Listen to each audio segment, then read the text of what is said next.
Hello everyone! A lot of new characters appeared in the latest seasons of Skibidi Toilet series by Boom, and some old characters developed or changed a lot as well, like G-Man, Astro Juggernaut, or Titan TV Man aka Watchman of Doom now. And if you guys don't know, I used to make story videos on my channel dedicated to separate important characters of the series, where I would cover their whole story in just one go. I did all the videos about the Alliance's Titans and the iconic female trio, and now I want to bring this type of a video back on my channel, as I didn't do something like this in a while, and I decided to kick off the renewed series of these videos with Astro Duchess, one of the most important characters in Skibidi Toilet right now, who is also the main villain and the biggest threat for the Alliance at the moment. Who is she exactly? What is her true story? What do we already know about her as a soldier of Astro faction and as a person? And what stuff Boom is still hiding from us? So if you want to know absolutely everything about Astro Duchess and even more, then get your tea and snacks ready and prepare to also give this video a like and subscribe to my channel, where I make a lot of entertaining Skibidi Toilet content while you're waiting for the new episode to get released. Okay, so if you are subscribed now, let's continue. So I will cover up the entire story and evolution of Astro Duchess for you, and also explain to you all why this girl is the most dangerous villain of the entire Skibidi Toilet at the moment. And let's start with her origins and how she did appear in the series as a brand new character. So Astro Duchess first appeared in episode 76, where she showed her insane battle abilities and proved to be a highly dangerous opponent. And from her very debut, she stood out among the Astro Toilets. Most importantly, she is the only known female Astro Toilet at the moment, but she also holds several other unique traits no other Astro Toilet has. By the way, she's also the second female character in the series to ever get voiced, first being Kathy from episode 73. Her design is both regal and intimidating. Just based on her appearance alone, you can tell that she's an elite member of Astro faction and not just a regular troop. She has a unique symbol on her forehead that marks her high-ranking place in the Astro Toilet's hierarchy, which is really complex, according to Boom. She has dark red short hair and crimson red eyes with pitch black pupils. And by the way, her head model is based on Jill Valentine from Resident Evil 3 Remake. She doesn't use any kind of helmet, but instead she utilizes a large crimson ring that resembles a halo on her head. And by the way, she had different appearances in the original second part of episode 76 and full episode 76. Her forehead symbol looked differently, and the laser from her mouth was added by Boom only later, while originally it looked like she just screamed in desperation while destroying a Skibidi Toilet. Well, and not to mention this particular scene with white liquid that the POV poured right into the Duchess's face while she was holding him. Surely Boom declared this scene to be non-canon after the release of full 76 version, but yeah, it happened!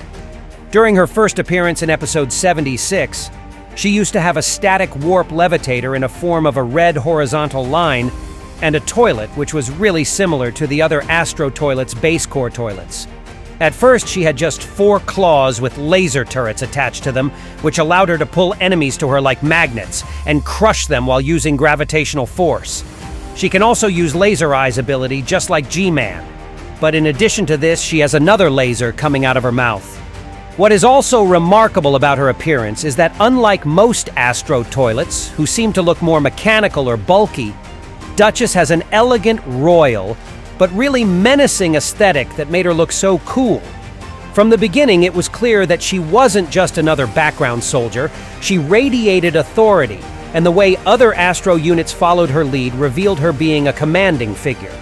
It is most likely that she's a high-ranking Astro operative specifically trained for infiltration and precision strikes rather than brute force, and that she also has some close connections to other elite members of Astro faction. Have you ever wondered why she is named as Duchess exactly? Not only does this likely point out at her high position in Astro Toilet's hierarchy ranks, but it also reveals that she may be either a relative or a spouse to another important member of the faction, Astro Duke. And who is Astro Duke, though? At the moment, as I'm making this video, he is the dark horse of the entire Skibidi Toilet series alongside with Windows XP shape-shifting girl.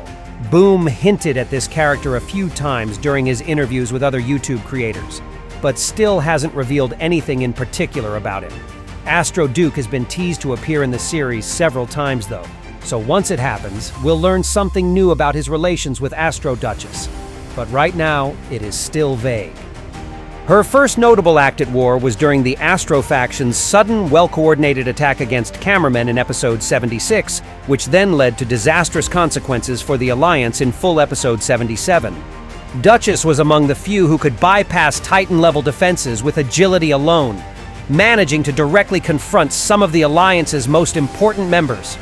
Soon after this, Astro Duchess became a recurring figure in key battles, especially those that resulted in serious Alliance losses. Her tactical intelligence, lack of any empathy, sadistic cruelty, and ruthlessness against her opponents quickly made her one of the most dangerous enemies that cameramen, speakermen, and even TV men had ever faced. Most importantly, her design was changed entirely in full episode 77, where her toilet got removed, and instead she became a full-fledged Titan-like figure. Officially, she is the first female Titan to ever appear in the series, which is pretty cool. And in her Titan form, she has a humanoid body the size of the Titans, which is approximately 70 meters tall, as well as her static warp levitator moved to her back together with 4 of her tentacles. She's also equipped with the massive orange chain whip made of plasma, and at the ends of her elbows, the mechanical claws can be seen, which are pretty similar to the upgraded Titan TV man's shoulder claws with red lining. On her shoulders, there are claw-like pauldrons which make her look even more intimidating. During her appearance in episode 77, she was the main character in the final sequence where she was primarily responsible for infecting Titan TV Man and turning him to the Astro Toilet side. It is also worthy of mentioning how Astro Duchess effortlessly dominated him while Titan TV Man was critically damaged and basically tortured during his infection, which revealed her truly sadistic tendencies and psychotic personality. She was also seen destroying countless lives of regular agents of the Alliance as well, together with Astro Hunters under her command, and she was clearly enjoying the process too. It caused the Skibidi toilet community to sort of divide in opinions regarding her character. Some consider her to be a ruthless, horrible wench, but some others can forgive her everything because, you know, she's also kinda hella hot. So take it whatever you want. I'm not gonna shame y'all. We all have some dark desires deep into us, you know. And our buddy Boom is clearly aware of this. He is the one responsible for her latest design changes after all. Now, let's talk about her combat abilities and tactics. As I have already mentioned, Astro Duchess was clearly built for both agility and lethality. And even in her Titan form, she seems to move and fight really effortlessly. Unlike heavy elite units such as Astro Carriers, she can maneuver quickly through enemy defenses, dodge attacks, and strike vulnerable points of her opponents in seconds. It is important to mention that Astro faction in general is pretty agile though, as the majority of Astro troops, both small and large, is really fast and dexterous.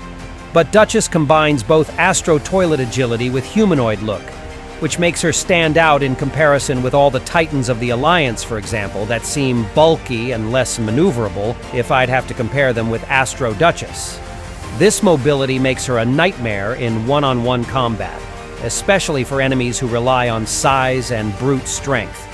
She's also skilled in both close combat and ranged assaults. Her main weapons are quad mechanical extendable tendril cannons that are claw-like appendages with extendable tentacles capable of mutilating enemies, pulling them in with magnets, burning them with high-temperature flames, absorbing energy attacks, firing red laser beams, and even propelling her across long distances using stored energy. I already mentioned her red facial laser emitters that allow her to shoot powerful red beams from her eyes and mouth. And her red-silver static warp levitator enables teleportation, energy overload boosts for faster warping, and rare holographic hex shields for protection. Additionally, she also had detaining claws attached to the front of her toilet in episode 76, and magnetized surface treatments on her levitator's base, possibly for enhanced magnetic abilities, though their exact function is unknown. But her most dangerous tactical asset, though, is her ability to think several moves ahead, predicting her opponent's next step and countering it instantly. Duchess's role is often to take down or disable critical targets, whether it's eliminating key alliance fighters, sabotaging defensive equipment, or stealing crucial intel. She rarely wastes energy on unnecessary fights, preferring command other troops under her lead. But when it still comes to fighting herself, she prefers to hit fast, terribly hard, and with a clear objective to hurt an opponent as much as possible before they'd meet their unfortunate end. Now, what about her influence overall? And why Astro Duchess should be called the key player in the plot of the series at this point? Well, it's because she has already played a central role in several turning points of the story as the villain. One of the most impactful was her involvement in the episodes leading up to and following episode 77, where her attacks coincided with the major breakdown in Alliance coordination and its loss of Titan TV Man, who now got inverted into Watchman of Doom hollow figure. At that time, the cameramen felt abandoned by both the TV men and the speaker men, and Duchess exploited that rift perfectly, striking when morale of the entire Alliance was at its lowest. Another major moment was her clash with high-tier Alliance fighters, where she demonstrated how she could hold her own really easily, even against units much larger than herself. Her appearance is now simply synonymous with the word disaster for the Alliance, and signals that things will inevitably go really damn sour for them, as she's either leading a critical strike operation or serving as the distraction that allows other Astro forces to advance. We can already see that if we take a look at the recent leaks that Boom gave us prior to release of the second part of episode 79. During this operation led by Astro Duchess, the other Astro forces seemed to destroy the cameramen's headquarters completely and burn the entire base to the ground. Not to mention that right now, Astro Duchess usually appears combined with Watchman of Doom, as she takes him out not only for the obvious strategic purposes, but also as the way to hurt his former comrades even more and hurt their battle morale. In other words, Astro Duchess is a pretty freaking vile girl that honestly reminds me of Azula from the last Airbender series as a villainess. Both are extremely cruel, gnarly, dangerous, strategically brilliant, and absolutely crazy as a nice bonus. So currently, Duchess stands as one of the main tactical commanders of the Astro faction.